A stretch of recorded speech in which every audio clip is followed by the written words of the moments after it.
Hello friends, let's continue the chapter of 11th class. Our next topic is Avogadro hypothesis, where Avogadro is a scientist's name and by hypothesis we mean imagine. Right? We know that according to Dalton's atomic theory, atoms of different elements combine together in a simple whole number ratio by mass to give a compound atom. That means इस point पे जो Dalton atomic theory है ना, वो आपके molecules के concept को visualise नहीं करती होती। और अगर हम बात करें गे-लुसेक लॉ की, अकॉर्डिंग टू दिस लॉ जो आपकी गैसेस है वो simple whole number ratio by volume में कंबाइन होती है। तो गे-लुसेक ने बहुत सारी गैसेस रिएक्शंस पे एक्सपेरिमेंट किए और उनके बेस पे उन्होंने प्रपोज किया कि there must be some relationship between volume of a reacting species and number of atom present in that, right. तो इसी रिलेशन को कोरिलेट करने के लिए जो आपके बर्जेलियस थे, एक स्वीडिश साइंटिस्ट थे, उन्होंने एक हाइपोथेसिस दी और उन्होंने क्या कहा कि equal volume of all the gases under similar condition of temperature and pressure contain equal number of atom, right. यहाँ पे जो एटम के बारे में डिस्कस कर रहे हैं तो वो आपके कंपाउंड एटम को भी डिस्कस कर रहे हैं, बट जो आपका बर्जेलियस हाइपोथेसिस या बर्जेलियस लॉ था वो डाल्टन्स एटॉमिक थ्योरी के साथ क्या हो जाता है, क्लैश हो जाता है। इसको इलस्ट्रेट करें, अगर हम एग्जांपल लेके चलें कि hydrogen plus oxygen give water, तो हम ये लेके चलते हैं कि 2 volume of hydrogen combine 1 volume of oxygen to give 2 volume of water. तो अब हम ये मान के चलते हैं कि आपके यूनिट वॉल्यूम में n एटम प्रेजेंट है, तो हम यहाँ लिख सकते हैं 2n atom of hydrogen combine n atom of oxygen to give 2n atom of water. और अगर हम n को 1 मान के चले तो उस केस में क्या होगा, 2 atom of hydrogen combine 1 atom of oxygen to give 2 atoms of water, right. तो अगर हमें 1 एटम ऑफ वाटर की रिक्वायरमेंट है तो हम क्या करेंगे, इसको 2 से डिवाइड कर देंगे, राइट। तो इस केस में क्या हो जाएगा कि 1 atom of hydrogen combine with half atom of oxygen to give 1 atom of water. तो डाल्टन्स एटॉमिक थ्योरी क्या कहती है कि एटम वो स्मॉलेस्ट पार्टिकल है जो किसी भी केमिकल रिएक्शन में पार्टिसिपेट करता है।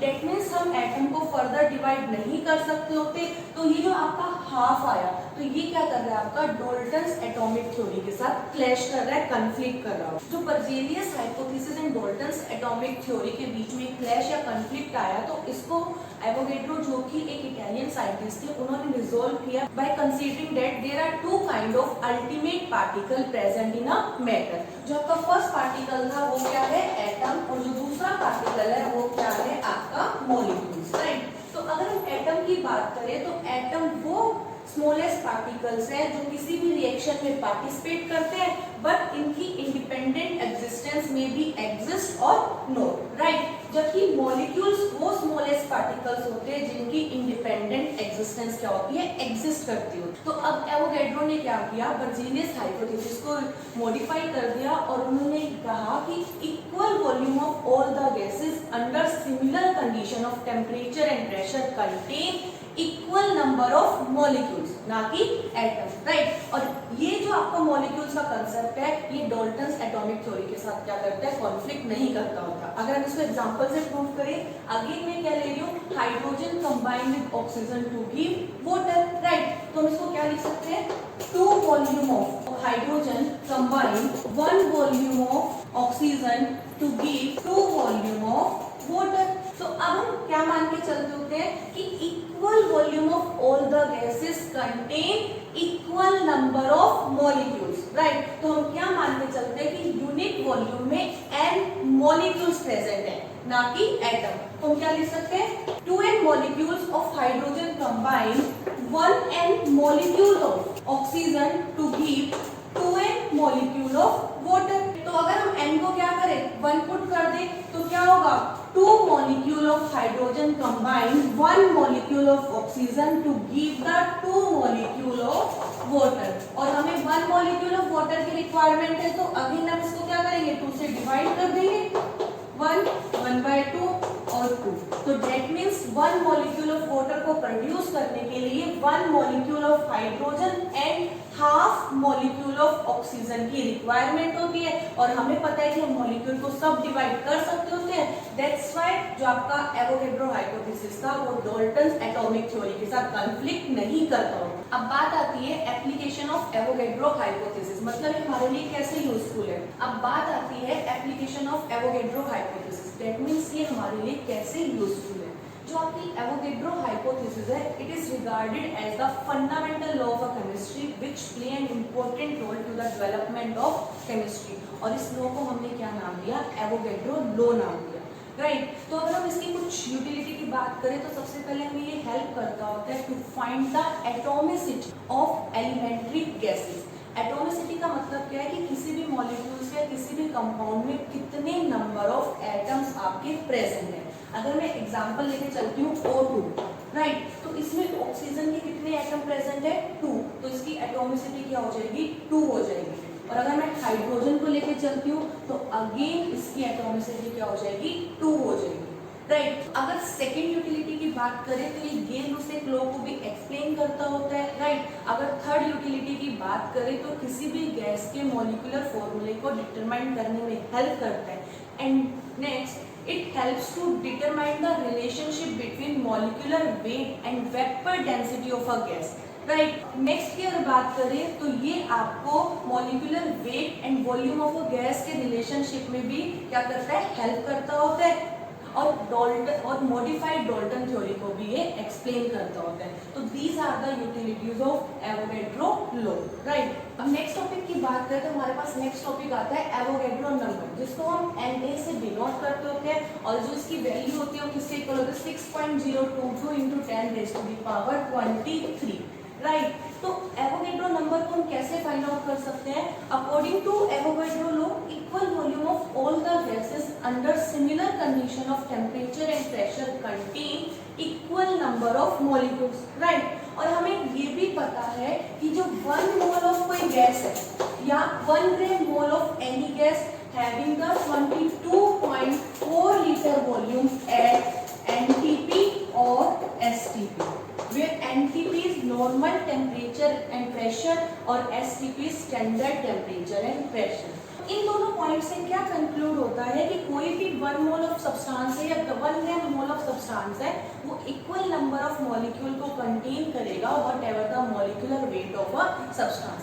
दैट मीन्स एवोगैड्रो नंबर क्या हुआ, एवोगैड्रो नंबर वो नंबर है, वो अमाउंट है किसी भी पार्टिकल का जो 1 मोल ऑफ सब्सटेंस में प्रेजेंट है।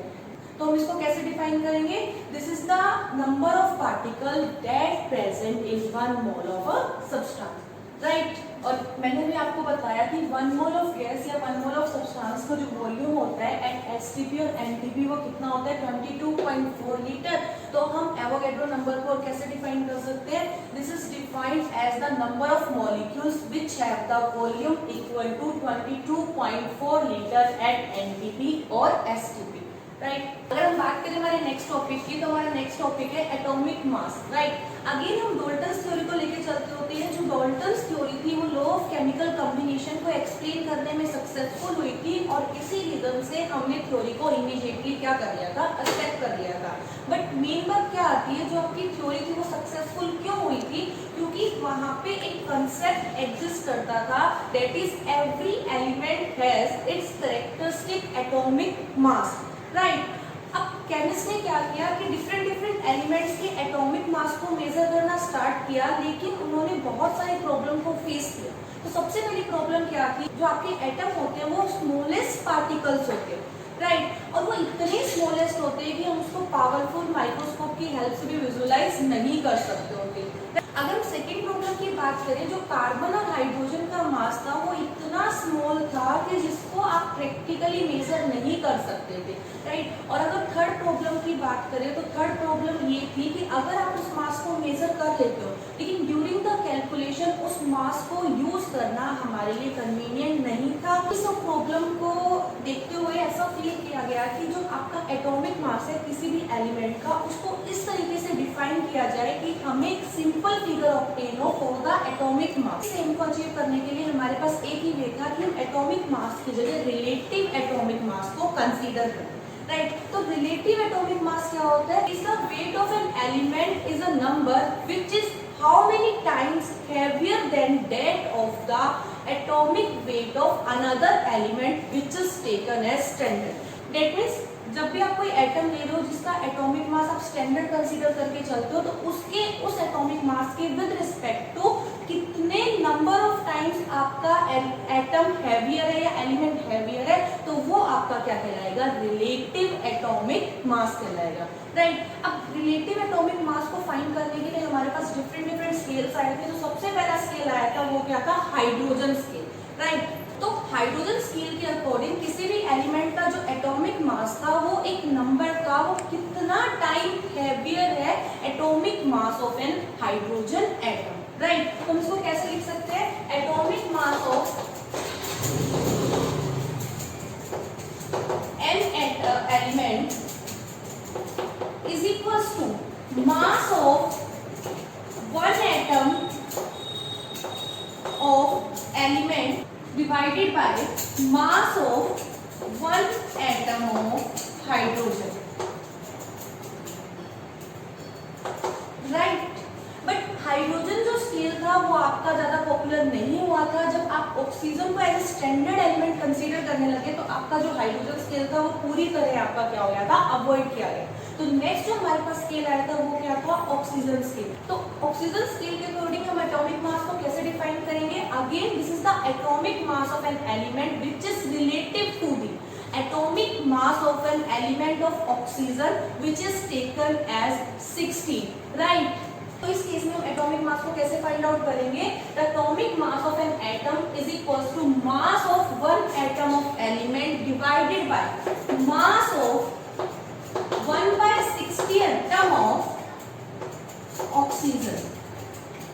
अब बात ये आती है कि जब आपका ऑक्सीजन स्केल आया तो उस टाइम पे हाइड्रोजन स्केल को पूरी तरह क्यों अवॉइड कर दिया गया, या फिर ऑक्सीजन स्केल को हाइड्रोजन स्केल के कंपैरिजन में क्यों प्रेफर किया गया? तो सबसे पहली बात ये थी कि जो ऑक्सीजन है वो मोस्ट रिएक्टिव एलिमेंट है, तो ऑक्सीजन के अदर एलिमेंट्स के साथ कंपाउंड आपको इजीली मिल जाते होते हैं। एंड सेकेंड बात, जब आप ऑक्सीजन को लेके एटॉमिक मास को फाइंड आउट करते हो तो हमें एक होल नंबर मिलता होता है, जबकि जब आप हाइड्रोजन को एज ए स्टैंडर्ड लेके एटॉमिक मास को फाइंड आउट करते हो तो उस केस में हमें फ्रैक्शनल एटॉमिक मास भी फाइंड आउट होते हैं। बात थी जो आपका हाइड्रोजन है, this is the lightest element, और ड्यूरिंग द मेजरमेंट हाइड्रोजन के केस में बहुत सारी एक्सपेरिमेंटल एरर का होना पॉसिबल है। तो इसी रीजन से जो आपका ऑक्सीजन स्केल था वो ज्यादा प्रेफर किया गया as compare to hydrogen scale. लेकिन जो फाइनल स्केल आया वो क्या था? कार्बन स्केल, जिसके अकॉर्डिंग हम आज भी एटॉमिक मास को फाइंड आउट करते होते हैं। According to the carbon scale, an atomic mass of an element is the average relative mass of an atom of element with respect to the carbon 12 which is taken as 12 unit. That means इस case में जो आपका atomic mass of an element होगा वो किसके इक्वल होगा? Mass of one atom of element divided by mass of 1/12 atom of carbon, right. जो हम एटॉमिक मास को फाइंड आउट कर रहे हैं तो ये जो एटॉमिक मास है किसी भी एटम का एक्चुअल मास नहीं होता, जबकि ये रिलेटिव मास है 1/12 मास of an atom of carbon, ठीक है। अब जो एटॉमिक मास है इसकी कोई भी यूनिट नहीं होती, रिलेटिव ले लो ना, क्या? Mass of an atom of element with respect to mass of 1/12 atom of carbon. तो इसकी यूनिट से इसकी यूनिट क्या हो जाएगी? कैंसिल हो जाएगी। तो इसलिए आपका क्या होता है? यूनिटलेस क्वांटिटी होती है। बट जब भी आप किसी भी एटम के मास को एक्सप्रेस करते होते हो तो आप उसको AMU में एक्सप्रेस करते हो, और इसको आप क्या बोलते हो? Atomic mass unit, right। is the 1/12th mass of an atom of most common and stable isotope of carbon 12, right। that means हम कैसे लिखेंगे? 1 AMU is equals to 1/12 mass of 1 carbon atom, right। तो mass of 1 atom कैसे निकालें? 1/12 into 12 upon 6.022 into 10 raised to the power 23, 12 से 12 cancel और इसको solve करेंगे कितना आएगा 1.66 into 10 raised to the power -24 grade right. तो 1 AMU किसके इक्वल होती है 1.66 into 10 raised to the power -24 ग्राम के इक्वल होती है। अगर हम कंपेयर करें कार्बन स्केल और ऑक्सीजन स्केल को, तो जो कार्बन स्केल है वो ऑक्सीजन स्केल के कंपैरिजन में ज्यादा प्रेफर किया जाता होता है। तो इसका रीजन क्या है, अगर हम ऑक्सीजन स्केल को लेके चलते होते हैं तो बेसिकली यहाँ डिफरेंट काइंड्स की स्केल्स आपके क्या करते हैं एग्जिस्ट करते हैं। तो अगर हम बात करें केमिस्ट की, तो केमिस्ट आपकी जो रेफरेंस वैल्यू को यूज करते होते हैं वो नेचुरल ऑक्सीजन के लिए होती है, जबकि हम फिजिसिस्ट की बात करें तो वो आपकी मोस्ट अबंडेंट आइसोटोप की रेफरेंस वैल्यू को यूज करते होते हैं। और जो आपके केमिस्ट जो नेचुरल ऑक्सीजन को ऐसे रेफरेंस वैल्यू लेके चलते होते हैं, तो उसके अकॉर्डिंग जो आपका एटॉमिक वेट फाइंड आउट होता है उसको आप क्या बोलते हो केमिकल एटॉमिक वेट, जबकि जो फिजिसिस्ट आपके जो मोस्ट अबंडेंट आइसोटोप की वैल्यू को ऐसे रेफरेंस वैल्यू लेके चलते हैं तो उसको हम क्या बोलते हैं फिजिकल एटॉमिक वेट। और एक्सपेरिमेंटली ये देखा गया है कि जो फिजिकल एटॉमिक वेट की जो वैल्यू आती है वो always and always chemical atomic weight से क्या होती है ज्यादा होती है। तो इसी रीजन से हम कार्बन स्केल को ज्यादा प्रेफर करते हैं as compare to oxygen scale right.